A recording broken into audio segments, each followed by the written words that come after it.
महर्षि शुश्रुत को वैश्विक सम्मान, ब्रिटेन में स्थापित हुई प्रतिमा, ये बड़ी चर्चा है। खबरों में बात दौड़ रही है, गौरव की बात है। मैं भी ऋषियों की परंपरा को आगे बढ़ा रहा हूं। तो हमारी सनातन वैदिक संस्कृति है जिसके बारे में लोग जानते नहीं और कुछ लोग न तो जानते हैं न मानते हैं। एक बड़ा वैश्विक मान्यता है कि प्लास्टिक सर्जन के रूप में सर्जरी विभाग में जो विश्व का सबसे पुराना royal college of surgeons Scotland Edinburgh का है, वहां पर प्रतिमा स्थापित की गई। कांस्य की प्रतिमा हमारे भारतीय मूल के ही वहां पर हैं, उनकी उपस्थिति में इसको स्थापित किया गया। Royal college of surgeons of Edinburgh ने अपने परिसर में महर्षि शुश्रुत की कांस्य प्रतिमा स्थापित की।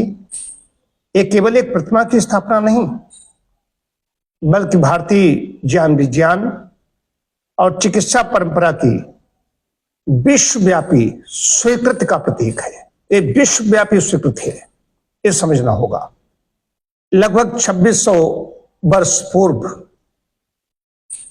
आचार्य शुश्रुत हुए हैं। शुश्रुत संहिता में उन्होंने शल्य चिकित्सा, शरीर रचना विज्ञान, रोग निदान और उपचार पद्धतियों का विस्तृत वर्णन किया। इस ग्रंथ में सैकड़ों शल्य प्रक्रियाओं और अनेक शल्य उपकरणों का उल्लेख मिलता है जो उस समय के चिकित्सा ज्ञान की अद्भुत उन्नति को दर्शाता है। एडिनबर्ग का रॉयल कॉलेज ऑफ सर्जन्स विश्व के सबसे प्राचीन और प्रतिष्ठित कॉलेजों में से एक है। लगभग 1500 ईस्वी में इसकी स्थापना हुई थी। लेकिन आज आवश्यकता इस बात की है कि हम अपनी इस विरासत को जानें, समझें और नई पीढ़ी तक पहुंचाएं। महर्षि शुश्रुत का जीवन और कार्य हमें संदेश देता है कि ज्ञान की कोई सीमा नहीं होती और सच्चा विज्ञान संपूर्ण मानवता की सेवा के लिए होता है। जिससे संपूर्ण मानवता की सेवा हो वही सच्चा विज्ञान है। महर्षि शुश्रुत भारतीय चिकित्सा विज्ञान के ऐसे प्रकाश स्तंभ हैं जिनका ज्ञान आज भी विश्व को मार्गदर्शन दे रहा है। जब विश्व के सबसे प्राचीन और प्रतिष्ठित शल्य चिकित्सा संस्थान ने महर्षि शुश्रुत को सम्मानित किया, तब ये केवल एक ऋषि का सम्मान नहीं था, बल्कि भारत की सनातन वैदिक संस्कृति और चिकित्सा परंपरा की वैश्विक स्वीकृति थी। वैश्विक स्वीकृति है, आप समझ लीजिए। ये हमारी सनातन वैदिक संस्कृति को सभी लोग स्वीकार कर रहे हैं, ये समझने की बात है। वैदिक संस्कृत से हम लोग दूर चले गए, हम सब लोग इससे दूर चले गए। अब वो लोग हमारी संस्कृति को स्वीकार रहे हैं और हम यहाँ पर खेके कर रहे हैं। हम उसको नहीं समझ पा रहे हैं। आंखें खोलें वो लोग, और इस पर भी मनगढ़ंत बातें आ रही हैं। कोई कह रहा है कि महात्मा बुद्ध के शिष्य थे। यार, महात्मा बुद्ध तो इसके बाद में पैदा हुए, उनसे 100 वर्ष पहले हो चुके हैं। आचार्य शुश्रुत, महर्षि शुश्रुत महात्मा बुद्ध से बहुत पहले हो चुके। कोई कहता है नालंदा में उन्होंने अध्ययन किया।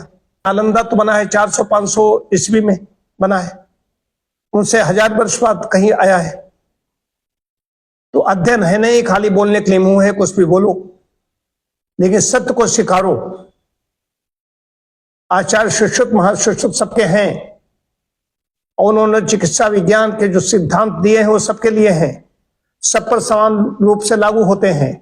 वहां पर धर्म और विधर्म कुछ नहीं देखते, कोई संप्रदाय नहीं देखा जाता, कि सबको समान रूप से उसका लाभ मिलता है। ये समझने की बात है। लेकिन बड़े गौरवशाली क्षण है जब वहां पर ये प्रतिमा स्थापित की गई। यहाँ पर भी, भारत में भी कई जगह प्रतिमाएं उनकी स्थापित हैं, लेकिन वहां के प्रतिष्ठित कॉलेज की बात हो रही है जो सर्जरी के लिए ही जाना जाता है।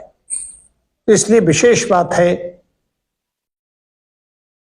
हम इस अवसर पर उनके प्रति भी बड़ा सम्मान प्रकट करते हैं जिन्होंने ये प्रतिमा स्थापित की, और साथ साथ में आचार्य शुश्रुत को, महर्षि शुश्रुत को नमन कर रहा हूं।